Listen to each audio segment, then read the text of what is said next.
You're listening to Mr. Cemetery's Terror Tales.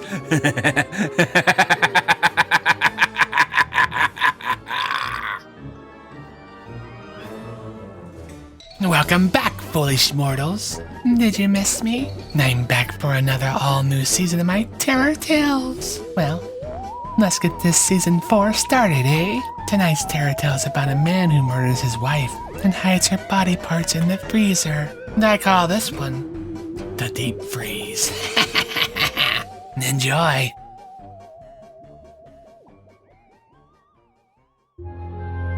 William Kemp hated his wife. They had been married for 20 years, and he was tired of hearing her nagging voice.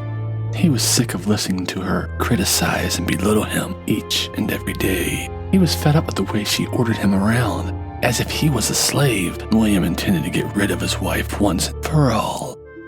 He planned everything perfectly. When his wife came home that evening, she put the groceries in the refrigerator and told her husband to start cooking dinner. Instead, William told her he had a surprise for her. He knew she loved surprises. It's in the basement, he said with a smile, as his wife made her way down the stairs into the darkened basement. William took a meat cleaver from the kitchen drawer and followed her.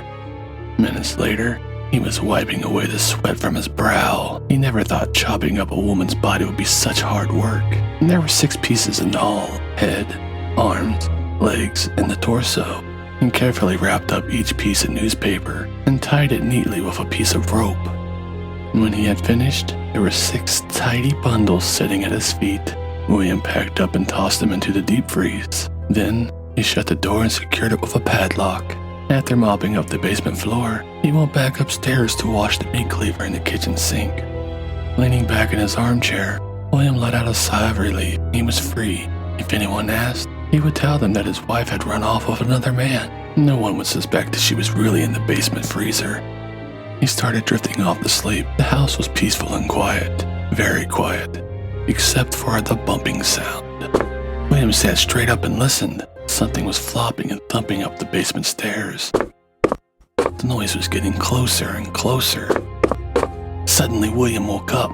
He knew it was just a dream, but it had seemed too real. His heart was pounding and sweat was dripping down his face. He opened the kitchen drawer and took out the meat cleaver. Then, he went back down in the basement to check on the deep freeze. It was still securely locked. He was about to go back upstairs when he noticed something on the floor, and the chill ran down his spine. It was a sheet of bloody newspaper. William unlocked the deep freeze and looked inside. To his horror, he realized it was empty. All 6 packages were missing. As he stood there stunned in silence, he thought he saw something move out of the corner of his eye. The shadow scuffed across the floor behind him. He whirled around, but there was nothing there. Just then, he heard a click and the lights in the basement went out. He was plunged into darkness. Then, he heard a rustling sound. It came closer and closer until it seemed to be coming from all sides. He was surrounded. William backed up against the wall and began swinging the meat cleaver wildly. In the darkness, he couldn't see a thing. All he could hear was the horrible rustling sound of the newspaper. And then, all of a sudden, something slithered between his legs. He felt icy fingers wrap around his neck. He tried to scream, but nothing would come out. Something grabbed the meat cleaver from his hand, and he felt the icy fingers around his neck tighten, choking him until he was unconscious. It wasn't until weeks later that the police searched the basement. They opened the deep freeze, and inside, they found the lifeless, frozen body of William Kemp. He was surrounded by the dismembered body parts of his wife.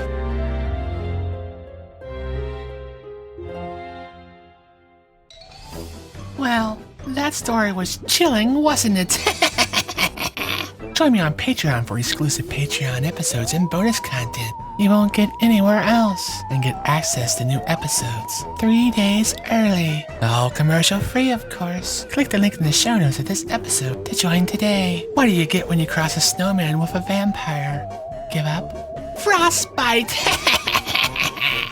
Well, that's all the time we have for this episode, my little horror fiends. See you next week with some more spooky fun. Until next time, remember to stay spooky.